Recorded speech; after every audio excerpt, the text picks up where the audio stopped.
Hi అండి. కొంచెం జలుబుగా ఉందని వేడి వేడి పాయా పరోటా తిందామని ఆలింజ హెరా టిఫిన్స్‌కి వచ్చేసాను. ఇది ఎక్కడుందనుకుంటున్నారా? గుడిమూలంక వంతెన పక్కనే ఉంటదండి. ఇక్కడైతే అన్నయితే పాయా పరోటా చాలా ఫేమస్ అన్నాడు. అన్నయితే రప్ప రప్ప అని చుడుతుంటే టపా టపా అయితే పట్టుకెళ్ళిపోతున్నాం పరోటాలు. ఇంకా అలాగే నాన్ రోటీలు, బ్రెడ్ ఆమ్లెట్లు కూడా ఉన్నాయండి. అలాగే ఏమైనా ఫంక్షన్‌లకి గరాజీలు అదేనండి పిచ్చుగుళ్ళు కూడా అమ్ముతున్నారు. అలా అయితే నేనైతే ఒక ప్లేట్ పరోటా తీసుకున్నాను పాయాతోటి. పరోటా ముక్క తీసుకుని పాయాలో స్నానం చేయించి కాలిపోయిందండి గట్టిగాన. ఆ ముక్క తీసింది తింటే అబ్బా టేస్ట్ అయితే చాలా బాగుందండి. ఎంత జలుబు ఉన్న వాళ్ళకైనా తగ్గిపోవలసిందే. ఇంకా పక్కన ఉన్న ఎముక బొక్క అయితే పీల్ చేశాను, అందులో ఏమీ లేదు. అలాగే నాన్ రోటీతో కూడా టేస్ట్ చేశాను. ఇదైతే ఓకే ఓకే నాకు పరోటా తెచ్చి చాలా బాగా నచ్చింది.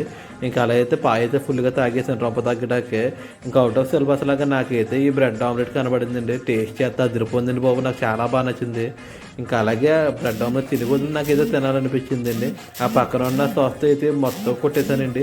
అంత బాగుంది టేస్ట్. అలాగే మన ఛానల్ సబ్స్క్రైబ్ చేసుకోవచ్చు కదా.